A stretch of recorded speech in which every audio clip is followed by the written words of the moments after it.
Sam ప్రాజెక్టులో భాగంగా ALEAP మహిళా సమృద్ధి 15 రోజుల శిక్షణ ప్రోగ్రాం రెండో రోజు విజయవంతంగా జరిగింది. సంగారెడ్డి ఎస్ఎస్జి మహిళలకు నిపుణులు తర్ఫీదును అందించారు. మీ ఆలోచన విధానం మీరు దారి క్రియేట్ చేసుకోవడమే కాదు, మీలాగా భయపడుతూ ఆగిపోయిన మహిళలు, మీలాగా ఏదో చెయ్యాలన్న ఆశ ఉన్న మహిళలు, మీలాగా నేను చేస్తానో చేయలేనో అని డౌట్ఫుల్గా ఉన్న మహిళలకు ఒక దారిలాగా ఉండాలా. ఎస్, మా ఊర్లో ఈమె రెడీ అయింది, ఇది ఈమె బిజినెస్ చేస్తుంది, డబ్బులు చాలా సంపాదిస్తుంది, నేను కూడా చేయగలను. సో నువ్వు ఎంతమందిని ఇన్స్పైర్ చేశావు, నువ్వు ఎంతమందికి ఒక దిక్సూచిగా నిలబడ్డావు, నువ్వు ఎంతమంది ఉమెన్ని హ్యాండ్ హోల్డ్ చేశావు అనే దాని మీదనే మీ సంతోషం, నీ పక్క వాళ్ళ సంతోషం. మనం బాగుండడం కాదు, మనతో పాటు ఎంతమందిని బాగుపరిచాము అన్నదే హిస్టరీ. ఒక మంచి వ్యాపార ఆలోచన ఉన్నా దానికి మార్కెట్లో అవసరం ఉందా, మనం పెట్టుబడి పెడితే లాభం వస్తుందా, ఇవన్నీ తెలుసుకోవాలంటే మార్కెట్ రీసెర్చ్ తప్పనిసరని వ్యూహబ్ చీఫ్ ఇన్నోవేషన్ ఆఫీసర్ జహరుల్లా చెప్పారు. మీరు ఉత్పత్తి చేసే వస్తువు మునుపటి నుండి మార్కెట్లో ఉన్నదా, ఆ వస్తువుకు డిమాండ్ ఉందా, మీరు ఎంత ఖర్చు పెడతారు, ఎంత ఆదాయం వస్తుంది, అన్నీ ముందుగానే తెలుసుకోవాలని ఆయన సూచించారు. ఈ బిజినెస్కి ఎంత ఉంది టోటల్ మార్కెట్, మీకు ఎంత ఉంది మార్కెట్ చెప్పండి, మీరే చెప్పాలి. ఆలోచించండి అందరూ ఒకసారి, మీ మెదడుకు పెదును పెట్టండి. ఎంత మార్కెట్ ఉంది, ఎంతమంది కొనడానికి మీకు ఆసక్తి చూపిస్తున్నారు, మీ ప్రోడక్ట్, మీ యొక్క సర్వీసెస్ ఎంతమంది, అంతేనా?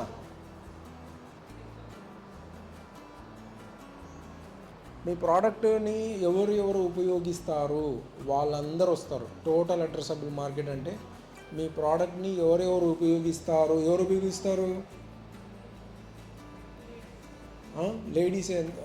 లేడీస్ ఎక్కడున్నారు, ఏం చేస్తున్నారు, ఎలాంటి వాళ్ళు? సరే, ladies, only lady products services మీరు చేయాలనుకుంటున్నారు, అంతే కదా? సో అది ఎంతమంది ఉన్నారు లేడీస్? మన జనాభా ఎంత, మొత్తం జనాభా ఎంత, మన ఇండియన్ పాపులేషన్ ఎంత? 140 కోట్లు. 140 కోట్లలో కనీసం 50% ఉంటారా ఆడవాళ్ళు? 15 50% అంటే ఎంత ఉంటుంది? 70 crores. అది రాసుకోండి. మీ యొక్క టోటల్ అడ్రసబుల్ మార్కెట్ 70 crores అన్నమాట. అంటే 70 కోట్ల మందికి మీరు మీ యొక్క ప్రోడక్ట్ని అమ్మొచ్చు. అది టోటల్ అవుతుంది. ఇప్పుడు అర్థమైందా? అంటే ఇప్పుడు మీరు మీదే ప్రోడక్ట్ ఉందనుకున్నాం, మొత్తం మన ఇండియా మొత్తానికి కలిపి మీరే సప్లై చేయాలి అందరికీ. అంటే ఒకవేళ మీరే అందరికీ సప్లై చేయాలంటే ఎంతమంది ఉండొచ్చు? 70 కోట్ల మంది మీకు ఉండొచ్చు అని మీనింగ్.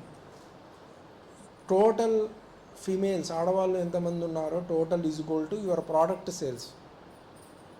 అర్థమైందా ఇప్పుడు మీకు? సో అది ట్యామ్ అవుతుంది, TAM అంటారు దాన్ని.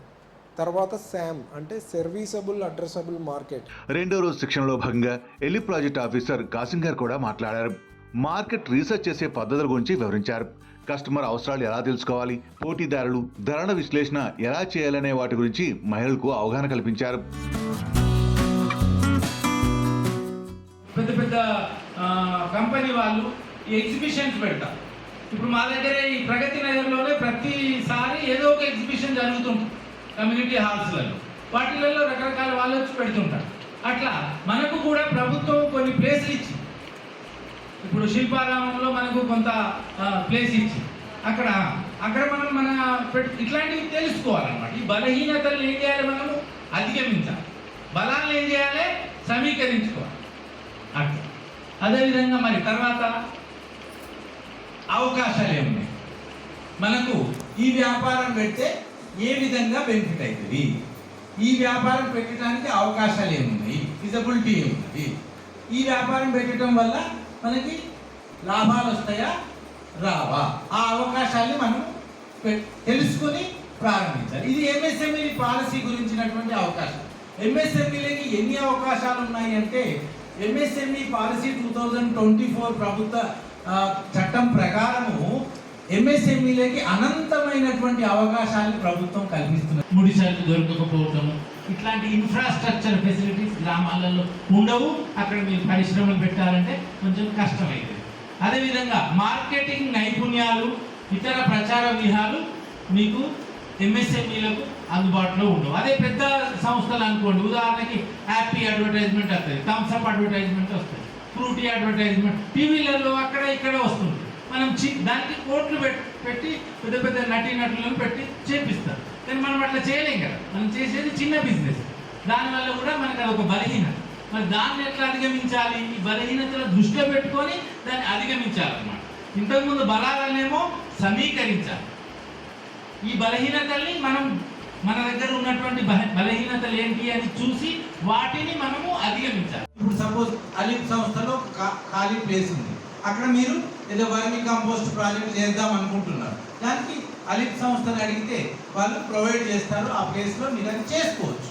ఇది మనకున్న ఎంఎస్ఎంఈలకు ఉన్నటువంటి ప్రభుత్వం ద్వారా వచ్చేటువంటి బలం. సో ఇది ఒక స్ట్రెంత్ మనకు, దాన్ని ఉపయోగించుకోవాలి. ఈ బలాన్ని మనము ఉపయోగించుకోవాలి. అదేవిధంగా మన ఎంఎస్ఎంఈ పాలసీ ప్రకారం కూడా 4,000 కోట్ల రూపాయలని ఎంఎస్ఎంఈలకి ఖర్చు చేయాలని అది ప్రభుత్వం నిర్ణయించుకున్నది. అది కూడా మనకు సపోర్ట్గా మనం ఏదైనా ఇండస్ట్రీ పెట్టాలన్నా ఈ ఏపీఎంల దగ్గర, డిపిఎంల దగ్గర, డిస్ట్రిక్ట్ ఇండస్ట్రీస్ సెంటర్స్లలో రకరకాలుగా మీకోసం డబ్బు కేటాయించబడి ఉన్నది.